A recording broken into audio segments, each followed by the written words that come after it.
अस्सलामुअलैकुम, मैं हूं समर अब्बास। लाहौर में दो गैर मुल्की खवातीन के अगवा और मुबैना ज्यादती के केस में अहम और सनसनीखेज इंकशाफात सामने आ रहे हैं। बिलखसूस इस केस के हवाले से नायब वज़ीर आज़म इसहाक डार और वज़ीर आला पंजाब मरियम नवाज पर उठने वाले सवालात ने इससे एक सियासी तनाज़ा बनाना शुरू कर दिया है। इस केस में एक गैर मुल्की खातून गैब्रिएला रॉबिन्सन के मजिस्ट्रेट के सामने रिकॉर्ड करवाए गए बयान का कुछ हिस्सा मंजर आम पर आया है। खातून के मुताबिक उनकी उम्र 40 साल है और वो स्पेन के शहर हंडास दी लास की रिहायशी है और उन्होंने हल्फ लेकर अपना बयान रिकॉर्ड करवाया। उन्होंने बताया कि उनकी कहानी दूसरी मुतासरा खातून स्टेफनी एड्राइना जैसी है, तहम उनका तजुर्बा मुख्तलिफ था। उनके मुताबिक क़याम के दौरान पहली रात 4 मुसल्लह अफराद घर में दाखिल हुए, उन्हें बांध दिया गया और तशद्दुद का निशाना बनाया गया। खातून के मुताबिक एक शख्स ने काले कपड़े पहन रखे थे जिसने उनके जिस्म के हसास हिस्सों को छुआ और चेहरे पर घूंसे मारे। इसी दौरान मरकजी मुल्जिम रजा डार भी आया और कंप्यूटर और पैसों के बारे में पूछता रहा। खातून ने बताया कि ये चीजें सब्ज बैग में मौजूद थीं।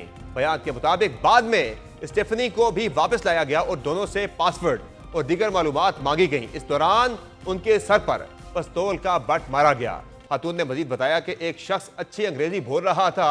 उन्होंने उससे पूछा कि क्या उन्हें कत्ल कर दिया जाएगा, जिस पर उसने धमकी दी कि अगर पैसे ना दिए तो जिंदा नहीं जाने देंगे। लेकिन कुछ देर बाद 3 अफराद बेडरूम में आए, जिनमें एक बड़ी उम्र का शख्स राइफल के साथ आया। उसने मुबैना जिनसी ताल्लुक का मुतालबा किया, जिसे खातून ने बार बार मुस्तरद किया। ताहम एक शख्स उन्हें दूसरे फ्लोर पर ले गया, तशद्दुद किया और मुतअद्दिद बार मुबैना तौर पर ज्यादती का निशाना बनाया। दूसरी जानिब इस केस की दूसरी मुतासरा खातून स्टेफनी एड्राइना का बयान भी सामने आया है। उन्होंने बताया कि उनकी मुलाकात रजा डार से सिंगापुर में एक क्रिप्टो करेंसी इवेंट के दौरान हुई थी। उन्होंने उस पर एतमाद किया क्योंकि वो खुद को एक अहम सियासी शख्सियत का बेटा जाहिर करता था और उसके सोशल मीडिया अकाउंट पर एक साबिक वज़ीर आज़म के साथ तस्वीर भी लगी हुई थी। खातून के मुताबिक उन्हें धमकियां दी गई, उनके फोन से कॉन्टैक्ट्स को पैसे मांगने के लिए पैगामात भेजे गए और आखिर में कहा गया कि रकम हासिल हो गई है और अब वो आज़ाद हैं। उन्होंने बताया कि जब उन्हें कार में एयरपोर्ट ले जाया जा रहा था तो रास्ते में किसी से फोन पर बात हो रही थी, जिसमें कहा गया कि बॉस की हिदायत कुछ और हैं। इसी दौरान हादसा हुआ और दोनों खवातीन गाड़ी से निकलकर भाग गईं और मदद के लिए चीखने लगीं। पहले ट्रैफिक पुलिस ने मदद की, ताहम रास्ते में गाड़ी रोकने पर खवातीन को शुबा हुआ और वो वहां से भी निकलकर भाग गईं। बाद में एक और पुलिस गाड़ी आई जिसमें खातून एहलकार भी मौजूद थी, जिसके बाद उन्होंने खुद को महफूज महसूस किया। इस केस में सियासी रद्द-ए-अमल भी सामने आ रहा है। सेनेटर फैसल बॉर्डर ने सोशल मीडिया पर दावा किया कि मुल्जिम रजा डार नायब वज़ीर आज़म इसहाक डार के करीबी रिश्तेदार हैं और हुकूमत इस मामले को दबाने की कोशिश कर रही है। उन्होंने इसहाक डार से मुस्तफ़ी होने का मुतालबा भी किया है। दूसरी जानिब पुलिस के मुताबिक इस केस में 4 मुल्जिमान रजा डार, सिकंदर खान, हसन रजा और साजिद अली को गिरफ्तार कर लिया गया है और अदालत ने उन्हें 5 रोजा जिस्मानी रिमांड पर पुलिस के हवाले कर दिया है, जबकि पुलिस ने 14 रोजा रिमांड की दरखास्त दी थी। DIG ऑपरेशंस लाहौर फैसल कामरान के मुताबिक मुतासरा खातून का मेडिकल मुआयना किया गया, जिसमें ज्यादती के शवाहिद मिले हैं, जबकि मुल्जिमान का DNA टेस्ट भी करवा दिया गया है। उन्होंने वादे किया कि अगर मुल्जिम किसी बड़े ओहदेदार का रिश्तेदार भी हो तो कानून सबके लिए बराबर है और पुलिस पर कोई दबाव नहीं। पुलिस के मुताबिक ये मामला दरअसल क्रिप्टो करेंसी में सरमायाकारी के तनाज़े से शुरू हुआ। FIR के मुताबिक मुल्जिमान ने खवातीन को पाकिस्तान बुलाकर अगवा किया और उनकी रिहाई के लिए $15 लाख तावान तलब किया। DIG के मुताबिक खवातीन अपनी मर्जी से पाकिस्तान आई थी और मुख्तलिफ शहरों लाहौर, इस्लामाबाद और मरी में घूमती रही, ताहम वापसी से कबल उन्हें अगवा कर लिया गया। इस केस में एक और पेशरफ्त ये भी सामने आई है कि जुडिशल मजिस्ट्रेट के घर रात के दाखिल होने पर एक SHO और दीगर एहलकारों के खिलाफ भी मुकदमा दर्ज किया गया है, जबकि पुलिस का मौक़िफ़ है कि वो मेडिकल इजाजत के लिए गए थे। इस मुतालिक मजीद बात करने के हमें ज्वाइन किया है दुनिया न्यूज़ लाहौर के नुमाइंदे मुदस्सिर हुसैन ने, जो कि इस स्टोरी को पहले दिन से कवर कर रहे हैं। बहुत शुक्रिया मुदस्सिर हुसैन, आपने ज्वाइन किया। बताएगा कि क्या अपडेट है अब तक की जो तफ्तीश हुई है इस केस के अंदर, उसमें क्या तफसीलात सामने आ सकी हैं? चूंकि 164 का जो बयान है स्टेफनी का और एस्ट्रेड का दोनों का सामने आ चुका है, अब तक की तफ्तीश में क्या तफसीलात सामने आई है? जी बिल्कुल, अब तक की तफ्तीश में बहुत अहम जो है वो हक़ाइक़ सामने आए हैं। वो ये है कि मेडिकल रिपोर्ट आ गई है। मेडिकल रिपोर्ट में खवातीन के साथ जो है वो ज़्यादती साबित हो गई है। FIR में जो लिखा गया था उसके मुताबिक जो है FIR जो के मतन में जो चीज़ें थी उसके मुताबिक जो मेडिकल रिपोर्ट है उसके मुताबिक जो है वो ये बात सामने आई है कि 3 मुल्ज़िमान ने एक खातून के साथ ज्यादती की है और एक खतून के साथ जो है वो ज्यादती नहीं की गई। और इस हवाले से अब जो है वो पुलिस की हिरासत में 7 मुलजमान हैं। मर्जी मुलजम जो रजा है और रजा डार जो है वो मर्जी मुलजम है। इसके अलावा दीगर मुलजमान हैं और इसके अलावा वो जो गनमैन हैं उनको भी हिरासत में लिया गया है। वो थोड़ी देर पहले वहीद एक मुलजम है जो कि कारे का रहसी है, उसको हिरासत में लिया गया है थोड़ी देर पहले। उससे जो है वो तफ्तीश का अमल जारी है। साथ उसके 2 गनमैन हैं जो खवातीन जिनको जो गैर मुल्की खवातीन जिनके साथ ज्यादती की गई है, उनका ये कहना है कि हमें गनमैन ने भी जो है वो ज्यादती का निशाना बनाया है। और इस केस में जो फोरेंसिक जो एविडेंस हैं वो भिजवा दिए गए हैं मुलजमान के, और उन मुलजमान के जो है वो बयान वो भी रिकॉर्ड कर लिए गए हैं। ये इन्वेस्टिगेशन की सरबराही में जो है वो टीम बनाई गई है जो केस की तफ्तीश कर रही है। साथ साथ एसएसपी इन्वेस्टिगेशन भी जो है वो उस टीम का हिस्सा है, वो भी जो है वो इस केस के जो है वो मामलत कर रहे हैं डीएजी के साथ। और इंचार्ज इन्वेस्टिगेशन डिफेंस की है वो भी इस केस की जो है वो तफ्तीश कर रहे हैं। मैं ये भी बताना चला चाहूँ कि पुलिस की तरफ से ऑपरेशन पुलिस की तरफ से ये कहा जा रहा था कि हमने जो है वो खवातीन को गैर मुल्की खवातीन को रेस्क्यू किया, लेकिन ऐसी बात बिल्कुल नहीं है। वो भी जो है वो हकाइक सामने आ गए हैं। वो ये है कि खवातीन को अगवा करने के बाद ज्यादती का निशाना बनाने के बाद उनके मुल्क जो है वापस भिजवाया जा रहा था। रिंग रोड पर उनकी गाड़ी के साथ जो है वो हादसा होता है। उसके बाद उनकी गाड़ी जो है वो एक गाड़ी से टकरा जाती है। 15 पे कॉल करता है एक शहरी। इसके बाद जो है वो पुलिस उसको थाने में लेके आती है। और उसके बाद ये होता है कि जो खातून है गैर मुल्की खातून है वो अपने वालिद को अपने मुल्क में कॉल करती है। फिर एम्बेसी के जरिए जो है वो पुलिस हरकत में आती है। उसके बाद जो है वो एफआईआर का अंदराज होता है और उसके बाद जो तमाम मुलजमान हैं उनको जो है वो पकड़ा जाता है।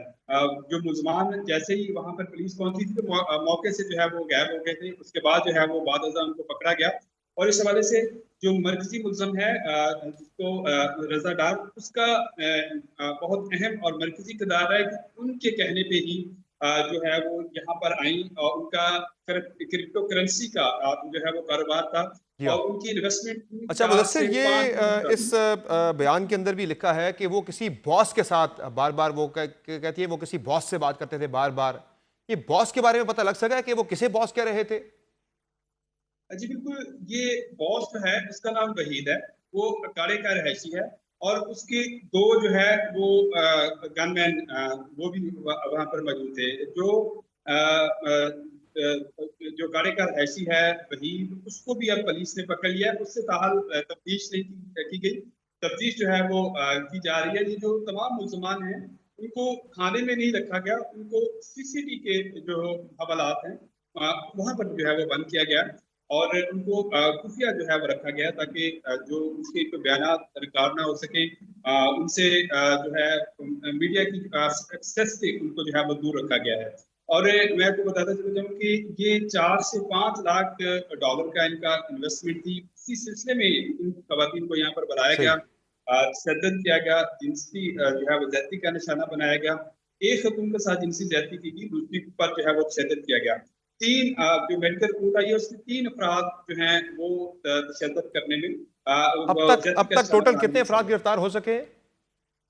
अब तक जो है वो 7 अफराद जो हैं वो गिरफ्तार हो चुके हैं, जिसमें 2 गनमैन हैं। बाकी जो जितने भी मुलजमान हैं वो रजा डार के दोस्त हैं। वो भी कुछ बिजनेसमैन हैं, कुछ जो हैं वो ऑनलाइन कारोबार करते सही। हैं, कुछ जो है वो क्रिप्टो और एक करेंसी और का अहम तरीन कारोबार सवाल करते है हैं। मुदस्सिर, ये बताएगा कि इस पूरे मामले में ज़ाहिर है जो रजा डार है उनका एक सियासी फैमिली से उनका ताल्लुक है, हुक्मरान जमात से उनका ताल्लुक है। तो तनकीद जो हो रही है सियासी के यहाँ पे सियासी असर सूख जो है इस्तेमाल हो रहा है, इन्वेस्टिगेशन को जो है वो इन्फ्लुएंस करने की कोशिश हो रही है, ऐसे शवाहिद अब तक कुछ सामने आ सके? जी बिल्कुल। पुलिस की तरफ से ये दावे तो किए जा रहे हैं कि इन्फ्लुएंस पुलिस नहीं हो रही, लेकिन ग्राउंड रियलिटी समझ साहब इससे मुख्तलिफ है। पुलिस जो है वो इन्फ्लुएंस हो रही है।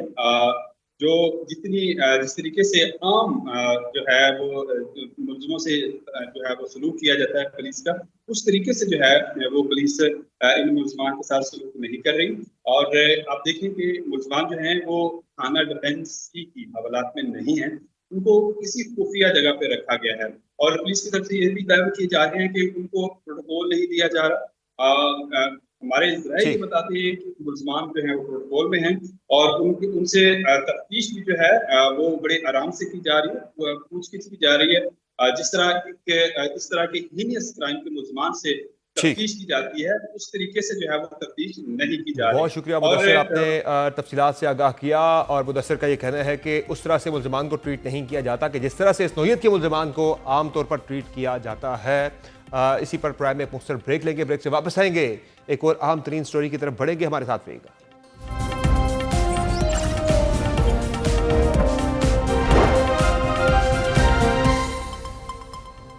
Welcome back. 28 फरवरी को अमेरिका और ईरान की जंग के आगाज के पहले रोज ही शहीद होने वाले ईरान के supreme leader ayatollah Ali Khamenei की आखिरी रसूमात के सिलसिले में तेहरान में अवामी अलविदा की तकरीबात का आज सुबह से बाकायदा आगाज हो गया है।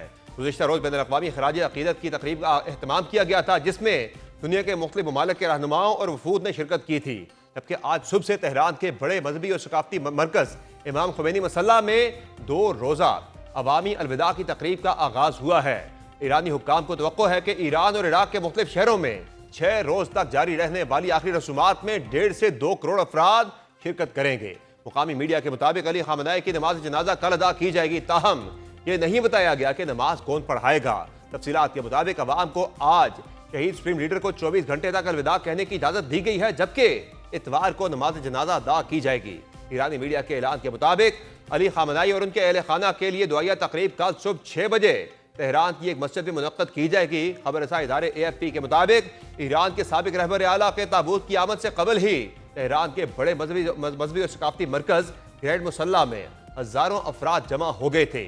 इस मौका पर मुतअद्दिद शुरका ने सुर्ख झंडे और प्ले कार्ड उठा रखे थे, जिसे अमूमन इंतकाम के मुतालबे की अलामत समझा जाता है, जबकि वहां मौजूद अफराद ने अमरीका मुर्दाबाद और इंतकाम इंतकाम जैसे नारे भी लगाए।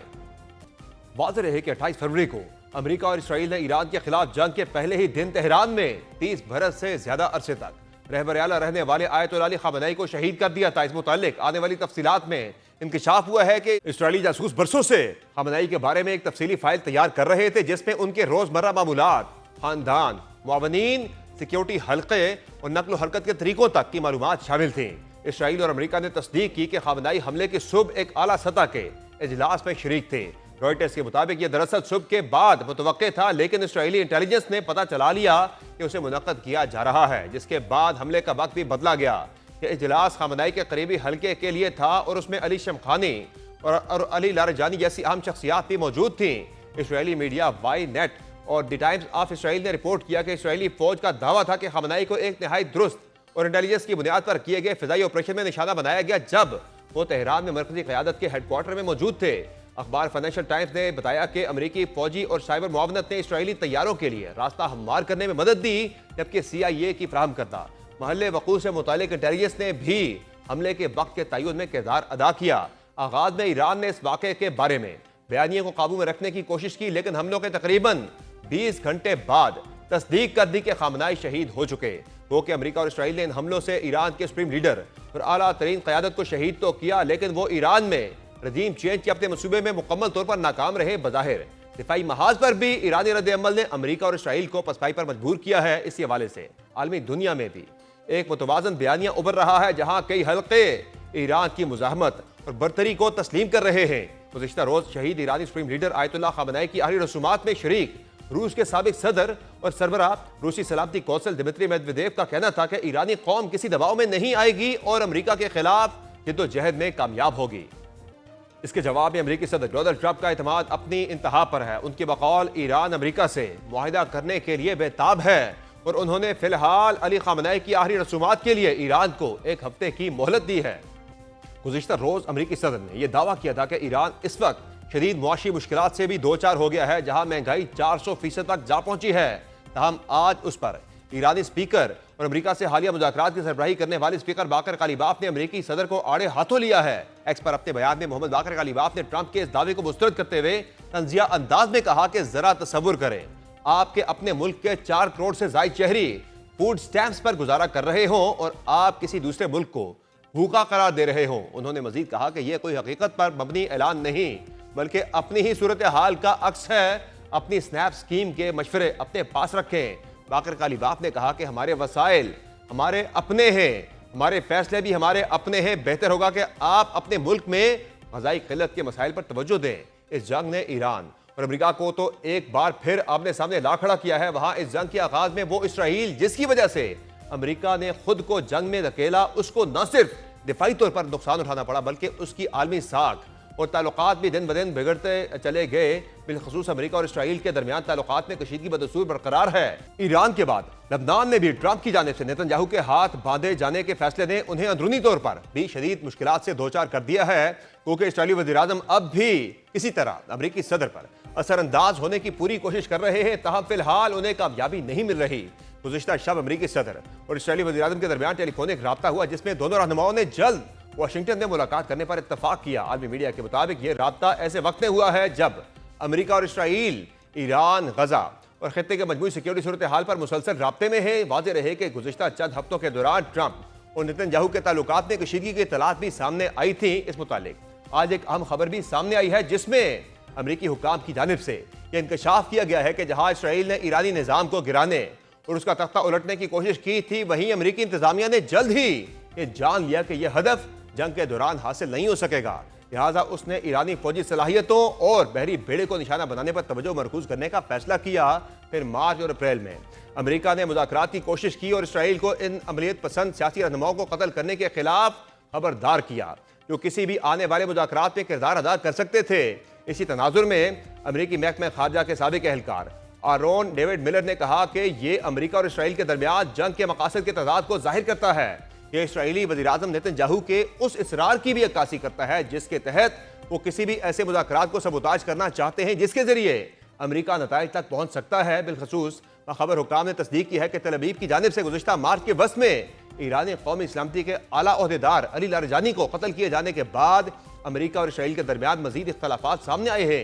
एक मगरबी ओहदेदार ने बताया कि तब्दीली का नुक्ता ईरानी supreme leader Ayatollah Ali Khamenei का कत्ल नहीं था बल्कि लारजानी का कत्ल था।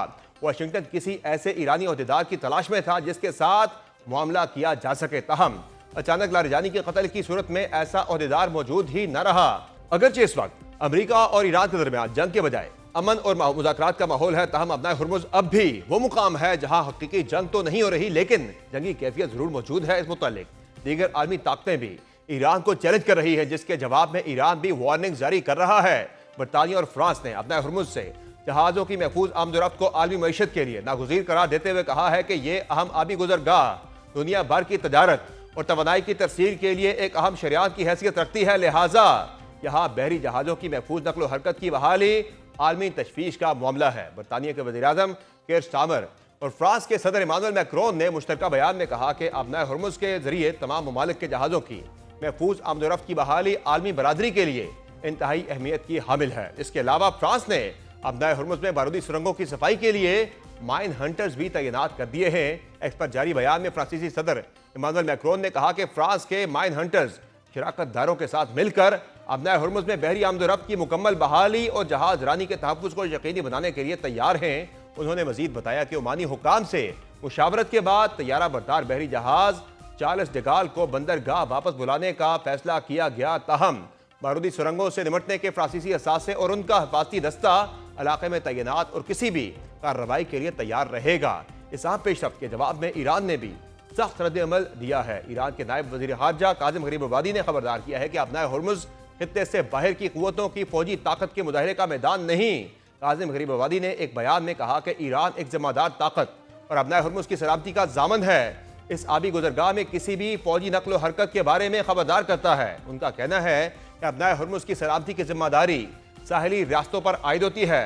बहरान पैदा करने वालों की अपनी मुहिम जोई के नताइज भुगतना होंगे। ये एक संजीदा इंतबाह है। दूसरी जानिब अमेरिका और इसराइल की जानिब से ईरान पर किए जाने वाले हमलों से मुतालिक भी अहम तफसीलात सामने आ रही है। हाल ही में सेटेलाइट तस्वीर फ्राहम करने वाली कंपनी की जानिब से 2.5 लाख से जायद हाई रेजोल्यूशन सेटेलाइट तस्वीर जारी की गई है, जिनसे जंग के दौरान ईरान की बाज़ फौजी और जौहरी तनसीबात को पहुंचने वाले नुकसान की नौयत और हजम का पहली बार वाज़ेह अंदाजा होता है। सेटेलाइट तस्वीर फ्राहम करने वाली मारूफ कंपनी प्लैनेट लैब्स ने ईरान के तकरीबन 800 मुकामात की तस्वीर तक रसाई बहाल कर दी है। 9 मार्च को अमेरिकी हुकूमत की दरखास्त के बाद इन तस्वीर तक रसाई महदूद कर दी गई थी। फौजी इंटेलिजेंस कंपनी जेन्स के मुताबिक तस्वीर से जाहिर होता है कि हमलों में मुख्तलिफ नौइयत के अहदाफ को निशाना बनाया गया था, जिनमें गोला बारूद जखीरा करने के अड्डे, बैलिस्टिक मिसाइलों का बुनियादी ढांचा, जोहरी तंसीबात, जमीन से फिजा में मार करने वाले मिसाइलों के मराकज और बहरी अड्डे शामिल हैं। सेटेलाइट तस्वीर से जाहिर होता है कि 9 मार्च के बाद साहिली शहर वो शहर के अतराफ वाक़े मुतअद्दिद मुकामात को नुकसान पहुंचा या वो मुकम्मल तौर पर तबाह हो चुके हैं। फौजी इंटेलिजेंस कंपनी जेन्स के मुताबिक मुतासरा तंसीबात में फौजी और सरकारी इमारतें शामिल हैं, जिनमें तैयारों के हैंगर, गोला बारूद के जखायर, जहाज साजी और मरम्मत के मराकज और मिसाइल लॉन्च करने के मुकामात शामिल हैं। इस्फहान शहर के जनूब में वाक़ एक फौजी अड्डे पर 60 से जायद ढांचों को शदीद नुकसान पहुंचा या वो मुकम्मल तौर पर तबाह हो चुके हैं। इस वक्त अमेरिका और ईरान के दरमियान जंग बंदी बरकरार है और मुज़ाकरात भी जारी है, ताहम आखिरी रसूमात के बायस आर्जी तातुल आया है। रॉयटर्स ने रिपोर्ट किया है कि ईरान और अमेरिका के दरमियान गुज़िश्ता बुध को होने वाले बिलवास्ता मुज़ाकरात का एक और दौर किसी मुस्तकिल पेशरफ्त के बगैर इख्तिताम पजीर हुआ है। मुज़ाकरात से आगाज़ ज़राए के मुताबिक दोनों ममालिक के मुज़ाकरातकारों ने दोहा में 2 रोज़ तक अपना हुर्मुज़ में बहरी आमदोरफ्त ईरान के मुंजमद फंड्स की बहाली पर बातचीत की, जो इब्तदाई मुआहदे के 2 अहम नुकात थे।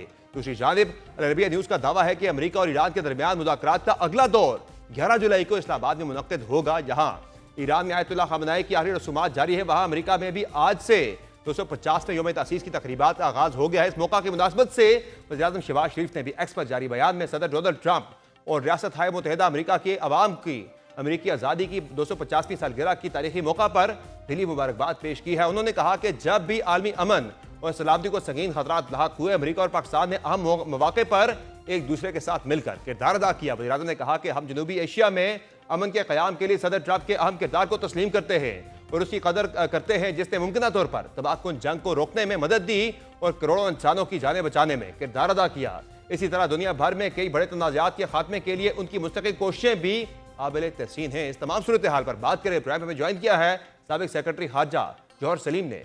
बहुत शुक्रिया जौहर सलीम साहब, आपने प्रोग्राम में ज्वाइन किया। ये बताएगा कि अमेरिका ने जिस हदफ के तहत अटैक किया था ईरान के ऊपर, वो था रजीम चेंज, और पहले ही हमले में आयतुल्लाह अली ख़ामेनी को शहीद किया गया। लेकिन जिस तरह से उनकी आखिरी रसूमात शुरू हुई हैं, आज जब अवाम की एक बहुत बड़ी तादाद निकल आई उनका आखिरी दीदार करने के लिए, जनाजे के उनके जुलूस में शरीक होने के लिए, क्या समझते हैं आप, ईरान क्या ये असर्ट करने में, दुनिया को बताने में कामयाब हो रहा है कि ईरान कामयाब हुआ? और पर्टिकुलरली जो अमेरिका का जो एक दावा था कि वो रजीम चेंज करेगा ईरान के अंदर, जिस तरह से लोग निकले हैं, ईरान कह रहा है कि 1 से 2 करोड़ लोग जो हैं उनके जनाजे में शरीक हो गए, दुनिया का शायद ये सबसे बड़ा जनाजा होगा।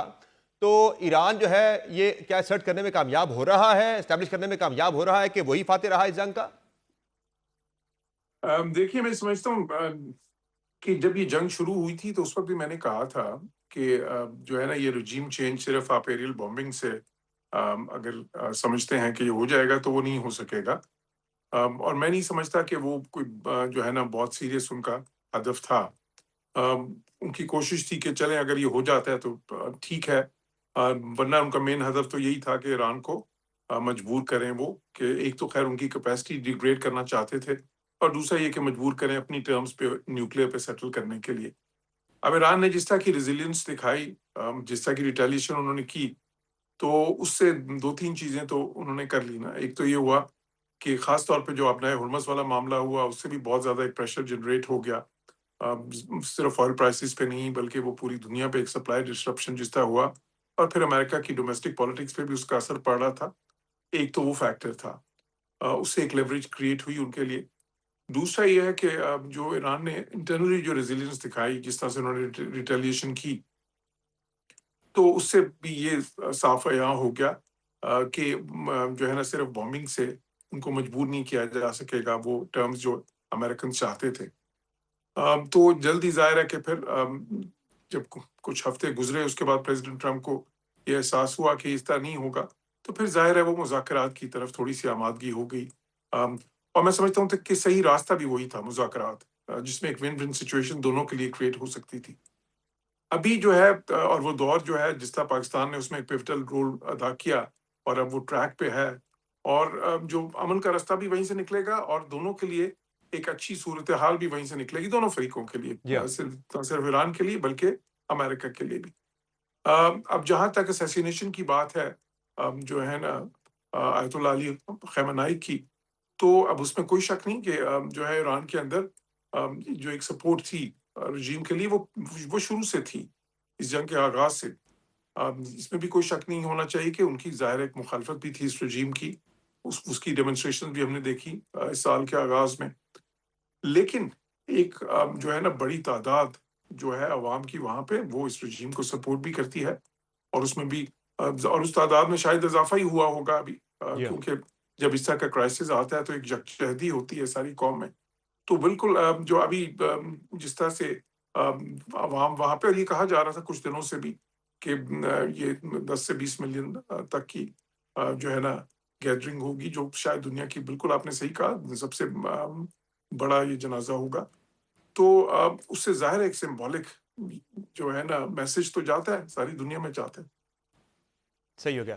दूसरा सर ये बताइएगा कि अभी भी जब हम बात करते हैं ईरान और अमेरिका के ताल्लुकात की, तो जो स्ट्रेट ऑफ हॉर्मुज़ है वो अभी भी एक बोन ऑफ कंटेंशन बना हुआ है। वहाँ जंग तो नहीं हो रही, लेकिन जंगी माहौल वहाँ पे ज़रूर बना हुआ दिखाई दे रहा है। उस पे कई जो है वो मीटिंग्स भी हो रही हैं। आपने देखा कि 2 रोज़ पहले एक मीटिंग हुई बहरीन के अंदर, सेंटकॉम की तरफ से, जो मुख्तलिफ रीजनल कंट्रीज़ थे उनके वहाँ पे जो है एक इजलास हुआ। फिर एक जो है फ्रांस का और बरतानिया का भी आपस में उनका इलामिया आया है कि इसको जो है वो ओपन रहना चाहिए। लेकिन ईरान की अपनी कुछ टर्म्स एंड कंडीशंस हैं, वो कह रहे हैं कि कंट्रोल हमारे पास रहेगा। बाकी जो है फ्री ट्रेड जहां से बेशक हो, लेकिन कंट्रोल हमारे पास रहेगा। वो कंट्रोल शायद अमेरिका ईरान को नहीं देना चाह रहा। तो ये जो मामला है स्ट्रेट ऑफ हॉर्मुज का, या वो क्या लग रहा है, ये फिर किस तरफ जाएगा मामला? जी, ये टग ऑफ वॉर रहेगा बिल्कुल, उसमें कोई शक नहीं, क्योंकि ईरान को इस चीज़ का एहसास हुआ कि ये कितना अहम है कि उनकी वहाँ पे उनका कंट्रोल रहे या किसी हद तक उनकी अमलदारी रहे, क्योंकि उसकी जो एक लेवरेज है, जिसको वो बाकी नेगोशिएशंस में भी इस्तेमाल करना चाहते हैं। न्यूक्लियर इशू पे जब बात आएगी, जिस पे अभी नेगोशिएशंस नहीं हो रही, लेकिन मैं समझता हूँ क्रंच टाइम वो होगा जब उस पे नेगोशिएशंस होंगी, उस वक़्त भी वो इस लेवरेज को इस्तेमाल करना चाहेंगे। तो इसलिए मैं ये कह चुका हूँ अपने कमेंट्स में पहले भी कि देखिए, एक तो वो दोनों साइड्स ये चाहती हैं, दोनों फरीक ये चाहते हैं कि एक टोन सेट हो जाए शुरू से ही। और ईरान ये चाहता है कि जी जो माहदे में आ गया है, जो उनकी इंटरप्रिटेशन है उसके हिसाब से हों चीज़ें, क्योंकि ये क्लॉज़ 5 है माहदे की, जो कि जो है ना इस बारे में है अपना हुर्मुज़ के। और वो जो कहती है वो थोड़ा-सा मुबहम है, और क्योंकि उसमें इस तरह की बात है कि जी ईरान जो है वो एक डायलॉग करेगा अ, जो है ओमान के साथ, क्योंकि ओमान दूसरी साइड पे देखे ना, इन दोनों के टेरिटोरियल वाटर्स हैं, जी ये हाँ। जो अपना हुर्मुज़ है उसकी दोनों अतराफ पे। और उस डायलॉग के साथ-साथ ये भी है कि वो उसी क्लॉज़ में है कि जी वो अम, डिस्कशन करेगा बाकी जो लिटरल स्टेट्स यानी कि जो भी बाकी जीसीसी के मुल्क हैं, जो जिनका जो उसी कोस्ट लाइन पे वाक़या है। और फिर साथ ही साथ ये भी कहा गया है कि वो जो भी उसके बाद वहाँ की एडमिनिस्ट्रेशन होगी, वो उसको जो डिफाइन होगी, वो इंटरनेशनल लॉज़ के हिसाब से, इंटरनेशनल लॉ ऑफ द सी के हिसाब से होगी। सही। अब देखें, अब तो उसमें 3-4 एक किस्म की कंडीशनैलिटीज़ रख दी ना अमेरिकन्स ने, और उन्होंने समझा कि उस लिहाज से थोड़ा-सा उन्होंने मतलब ईरान का जो अमल-ओ-दखल है, उसको महदूद कर दिया। लेकिन ईरान ने क्या किया? ईरान ने डायलॉग शुरू कर दिया ओमान के साथ। अब वो बाकी मुल्कों के साथ भी करेंगे डिस्कशंस, जो कि उस क्लॉज़ में है। अच्छा, उसके बाद इंटरनेशनल लॉ की जहाँ तक बात है, उसको वो अपने अंदाज़ में इंटरप्रेट करने की कोशिश करेंगे। तो वैसे तो उसपे बहुत वाज़ेह है इंटरनेशनल लॉ, जो यूएन कन्वेंशन ऑफ द जो ये सही। उस पे है, लॉ ऑफ द सीज़, उसमें तो देखें ये चीज़ है कि जो राइट ऑफ ट्रांज़िट पैसेज है, वो सारे मुल्कों को है, लेकिन वो कोई शिपिंग को वहाँ पे। एनवायरमेंटल जो है वो लेवी की बात कर रहे हैं कि शायद वो ये कह रहे हैं कि माहौलियात के नाम पे जो है कुछ यहाँ पे टैक्स वगैरह लगा जी। दिया जाए, सरचार्ज वगैरह लगा वो दिया जी जाए। जी, वो इंश्योरेंस की बात भी कर रहे हैं हम, क्योंकि देखिए ईरान ने तो एक अथॉरिटी सेटअप कर दी ना। उन्होंने तो सेटअप कर दी पर्शियन गल्फ स्टेट अथॉरिटी के नाम से, उन्होंने एक जी इंस्टीट्यूशन हाँ। सेट कर दिया इसी के लिए।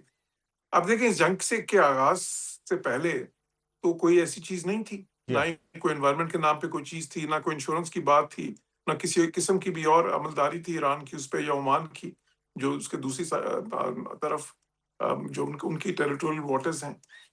तो होना तो यही चाहिए, जो है ना सारी दुनिया, मेरे ख्याल है ज्यादातर मुल्क जो हैं, बल्कि ऑलमोस्ट सारे ही मुल्क ईरान के अलावा, इस चीज पे मुत्तफिक हैं कि इसमें इंटरनेशनल लॉ जो है वो ये है कि इसमें ईरान किसी किस्म की भी जो है ना अमलदारी की अपनी कायम करने की कोशिश नहीं करे। लेकिन सही। ईरान वो एक मिसाल देते हैं, वो मॉन्ट्रो अकॉर्ड एक था। अब वो मॉन्ट्रो जो था ना, वो बेसिकली ये जाहिर है कि जंग अजीम अव्वल के बाद हुआ था। अब उसमें क्या था? उसमें ठीक। जो था ना वो डार्डेनल्स स्ट्रेट है, अब लेकिन उस स्ट्रेट का वाक़या जो है ना, या वो बिल्कुल मुख्तलिफ है इससे, बिकॉज़ उसकी जो दोनों अतराफ हैं, दोनों अतराफ पे उसके तुर्किया ही आता है। ये नहीं कि एक तरफ कोई और मुल्क है और एक तरफ, तो इसलिए वो तो तुर्किया के अंदर ही एक स्ट्रेट है। जी हाँ। तो उस पे तुर्किया को कुछ अमलदारी दी गई थी उस जो है ना अकॉर्ड के मुताबिक। और वो टोल तो चार्ज नहीं करते, लेकिन वो सर्विस फी चार्ज सही। करते हैं वहाँ पे। तो अच्छा। ईरान भी कुछ इसी किस्म की चीज़ चाहता है यहाँ के लिए, लेकिन मैं मेरा अंदाज़ा है कि देखिए वो मुस्तकबिल में इस तरह की किसी चीज़ को कोई ठीक। एक इंस्टीट्यूशनल मैकेनिज़्म के तहत लॉन्ग टर्म में रखना ईरान के लिए बहुत मुश्किल होगा। अच्छा सर, ये बताइएगा कि न्यूक्लियर के मामले पर भी बहस ज़ाहिर है बातचीत आगे चलकर होनी है। उस पे भी दोनों तरफ से मौक़िफ़ सामने आ चुके हैं। एक और जो अहम तरीन मसला है, जो सबसे ज़्यादा ख़तरा जिस साइड से है, वो है इज़राइल की तरफ से, कि अब इज़राइल की जो है एक जो वहाँ पे नेतन्याहू हैं, उनका राब्ता भी हुआ है डोनाल्ड ट्रंप साहब के साथ, और अगले चंद दिन में उनकी मुलाकात भी होने वाली है, वो दौरा भी करने वाले हैं वाशिंगटन का। तो क्या समझते हैं आप कि इज़राइल तो बिल्कुल भी नहीं रुक रहा, वो तो सदन लबनान के अंदर मुसलसल बमबारी कर रहा है, वहाँ पे जो है उनकी तरफ से हमले जारी हैं, वो बिल्कुल रुकने का नाम नहीं ले रहे। तो ये कैसे मामला फिर रुकेगा? ईरान की तो रेड लाइन थी लबनान का मामला, ये किस तरह से फिर ये होगा पॉसिबल? देखिए लेबनान पे मैं पहले भी बारहा मैं कह चुका हूँ कि लेबनान बहुत अहम है, लेकिन वो मेक और ब्रेक नहीं होगा। इसी तरह जिस तरह अबनाए हुर्मुज़ भी बहुत अहम है, लेकिन वो भी मेक और ब्रेक शायद नहीं होगा। जो मेक और ब्रेक है ना, जिस पे आपकी बात अटकेगी, वो न्यूक्लियर इश्यूज़ ही जी होंगे, हाँ, जो कि अभी डिस्कस ही नहीं हुए। ऐसा ही है। लेबनान का मामला जो है ना, वो चलता रहेगा। उसके लिए उन्होंने ज़ाहिर है वो जो है ना, ये डीकन्फ्लिक्शन सेल भी बनाया है, एक इंस्टीट्यूशनल मैकेनिज़्म है। तो ये उसपे फायर फाइटिंग मुसलसल करनी पड़ेगी।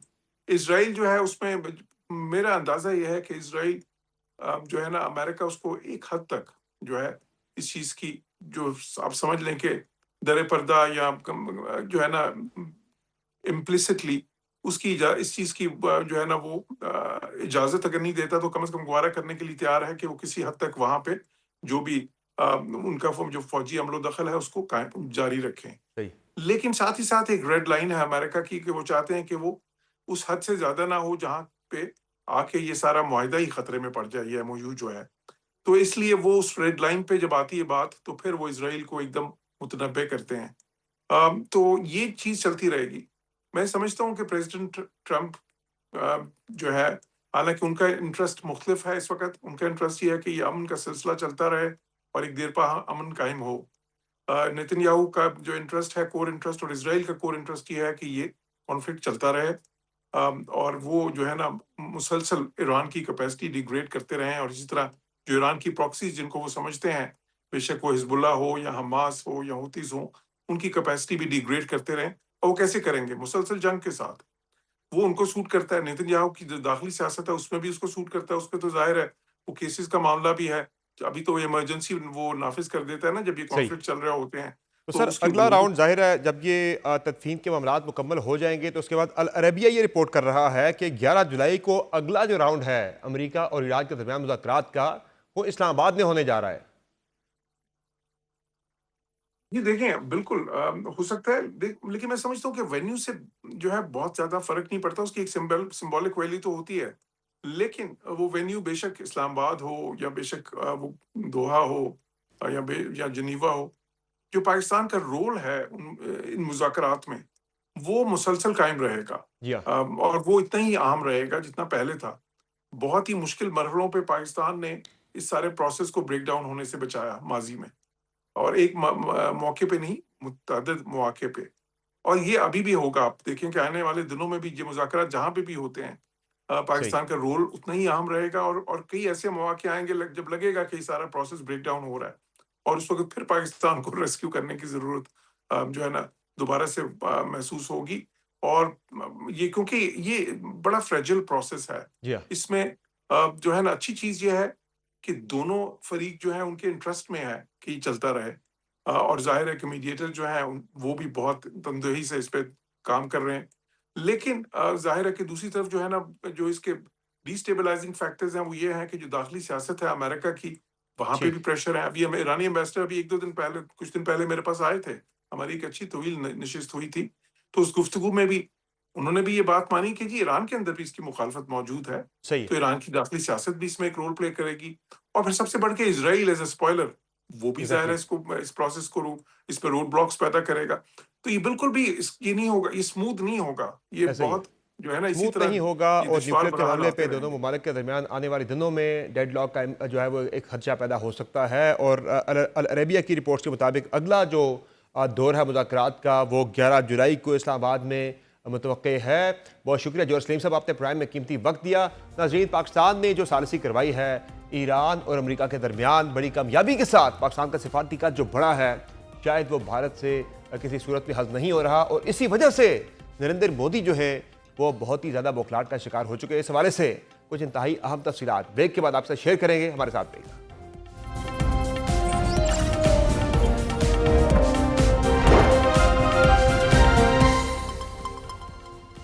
Welcome back. पाकिस्तान के खिलाफ मार्के हक में शिकस्त खाने के बाद भारतीय वज़ीर-ए-आज़म नरेंद्र मोदी के लिए आलमी सुक्की और अज़ीमत का सिलसिला मुसलसल जारी है और इस बार तो उन्होंने आलमी पस्ती का वो मुकाम हासिल किया है जिस पर पूरी दुनिया और खुद उनके मुल्क में उनकी साख पर सवालात खड़े किए जा रहे हैं। इस मुतालिक नामवर बरतानी अखबार द गार्डियन ने एक अहम रिपोर्ट शाया की है जिसमें भारतीय वज़ीर-ए-आज़म नरेंद्र मोदी को मुख्तलिफ ममालिक की जानिब से मिलने वाले गैर मुल्की एजाज़ात पर सवालात उठाए हुए दावा किया है कि उनमें से मुतअद्दिद अवार्ड्स मोदी के दौरों से चंद रोज कबल ही तख्लीक किए गए थे और बाज़ के वो पहले या वाहिद वसूल कुनंदा है। रिपोर्ट के मुताबिक सेशेल्स की जानिब से दिया गया guardian of the blue horizon award Modi की आमद से सिर्फ 3 रोज कबल मुतारफ करवाया गया था। अखबार ने यह भी दावा किया है कि इब्तदाई सर्टिफिकेट में रिपब्लिक और सेशल्स के अल्फाज गलत लिखे गए थे, जबकि इसके मसनूई जहानत यानी AI से तैयार होने के खदशात भी सामने आए। तहम सेशल्स की वजारत खारजा ने वजाहत की कि गलत सर्टिफिकेट महज वर्किंग ड्राफ्ट था और बाद में मंजूर शुदा असल सर्टिफिकेट जारी कर दिया गया और हुकूमत ने अवार्ड को मुकम्मल तौर पर हकीकी करार दिया। द गार्डियन ने यह इंकशाफ भी किया है कि इसराइली पार्लियामेंट का मेडल ऑफ द कनेसेट भी मोदी के दौरे से चंद रोज कबल तख्लीक किया गया और वो अब तक के वाहिद वसूल कुनंदा हैं। इसी तरह 2019 का फिलिप कॉटलर प्रेसिडेंशियल अवार्ड भी पहले मोदी को दिया गया, हालांकि इसे हर साल किसी कौमी रहनुमा को दिए जाने का ऐलान किया गया था मगर बाद में किसी और शख्सियत को ये एजाज नहीं दिया गया। रिपोर्ट में ये भी कहा गया है कि गुज़िश्ता एक साल के दौरान मोदी को इथियोपिया और ट्रिनिडाद एंड टोबागो समेत कई ममालिक के आला एजाज़ात भी मिले हैं जिनमें बाज़ के वो पहले गैर मुल्की या वाहिद वसूल कुनंदा करार पाए हैं। भारतीय अपोजिशन जमात कांग्रेस ने इन एजाज़ात पर तंज करते हुए इल्जाम लगाया है कि मोदी हुकूमत बैरूनी एजाज़ात को दाखिली सियासी तशहीर और इमेज बिल्डिंग के लिए इस्तेमाल कर रही है। इसी तमाम सूरत हाल पर हम प्रोग्राम में बात करेंगे। हमारे साथ मौजूद होंगे अहमद हसन अल अरबी साहब, जिनसे हम बात करेंगे कि क्या वजह है कि ये एजाज़ात जो है नरेंद्र मोदी फरमाइशी तौर पर हासिल कर रहे हैं। बहुत शुक्रिया अहमद हसन अल अरबी साहब, आपने प्रोग्राम में ज्वाइन किया। ये बताएगा कि मार्का हक में पाकिस्तान के हाथों शिकस्त के बाद भारतीय वज़ीर-ए-आज़म नरेंद्र मोदी की हजीमत का सिलसिला जो है वो रुकने का नाम नहीं ले रहा और उनकी सुबकी का सिलसिला जारी है। और अब जो ताज़ा द गार्डियन ने इंकशाफ किया है कि नरेंद्र मोदी जो आलमी सतह पर अवार्ड लेते रहे, वो बहुत सारे अवार्ड जो है वो फरमाइशी प्रोग्राम जो है वो निकला है। क्या समझते हैं आप, क्या ज़रूरत महसूस हुई नरेंद्र मोदी को? आया ये पाकिस्तान के हाथों जो सुबकी थी उसको जो है वो सेटल करने की कोशिश हो रही है, या जो पाकिस्तान का बढ़ता सिफारती कद है उसकी वजह से है, या जो भारत के अंदर से एक लावा पक रहा है, अंदर से जो तनकीद होती है उसको एड्रेस करने के लिए नरेंद्र मोदी को ये सब कुछ करना पड़ा? जी, बहुत शुक्रिया समा भाई। देखिए, बिल्कुल आपकी जो बात आप कर रहे हैं इसी तरीके से है। मार्का हक और बुनियानुल मरसूस के बाद देखें, जब दुनिया के अंदर बड़ी पैमाने पे तब्दीलियां आ रही होती हैं तो सबसे पहले जो चीज गिरती है वो परसेप्शन गिरती है जो आपने झूठ के ऊपर खड़ी की हुई होती है।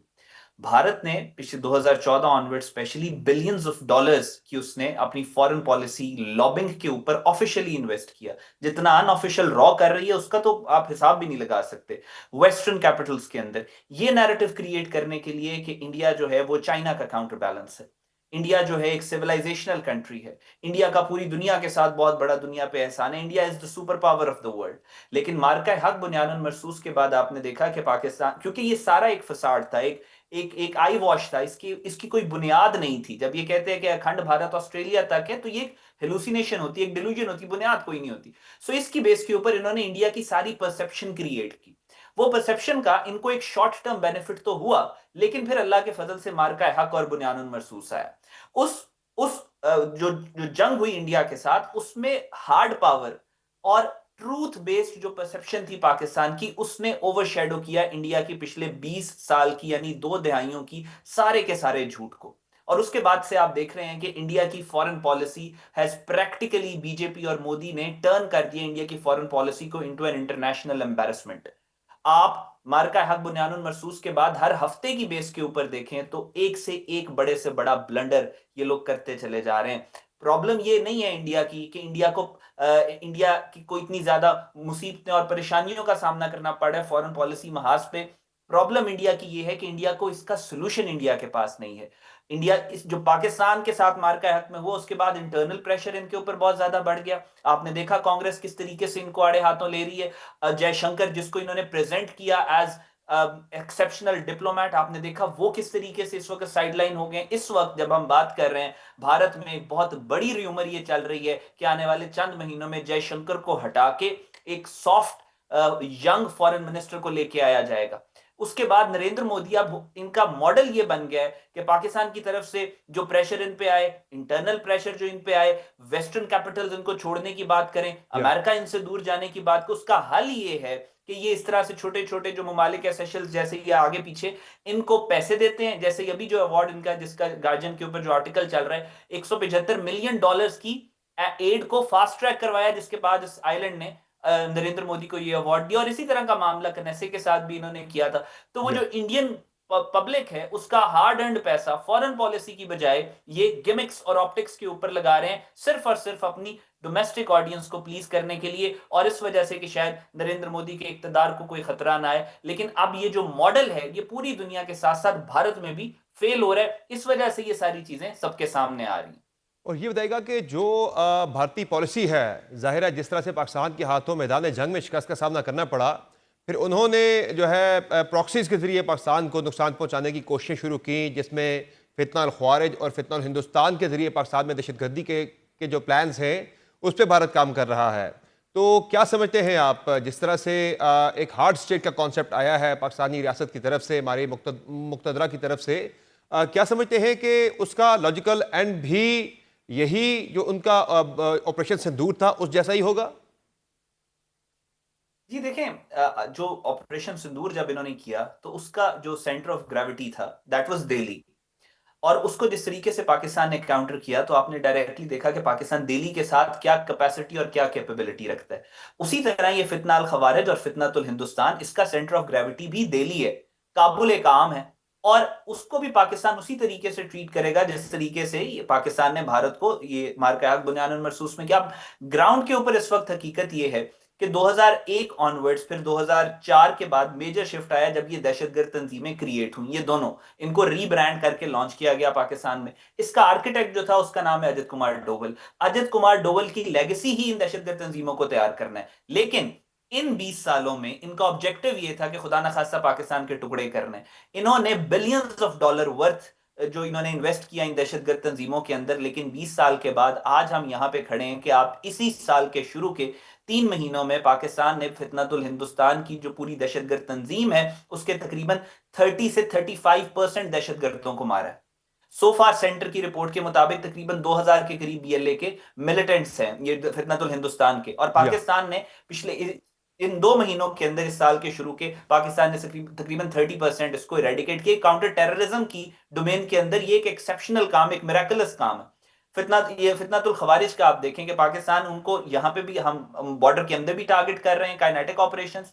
हम इनके खिलाफ जो रिलीजियस नैरेटिव जिससे ये इम्पिटस लेते थे, रियासत ने उसको भी खत्म किया, उसको इन फितनातुल खवारिज का।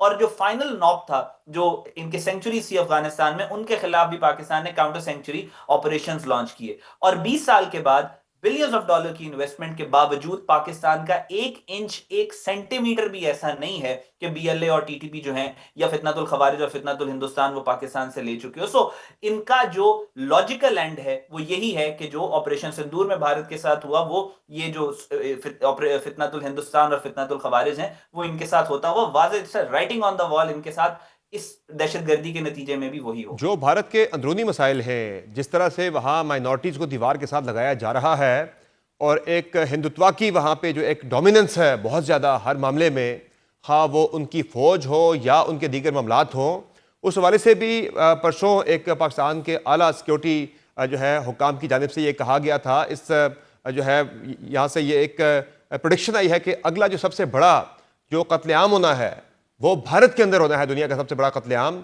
जिस तरह से भारत के अंदर हालात चल रहे हैं।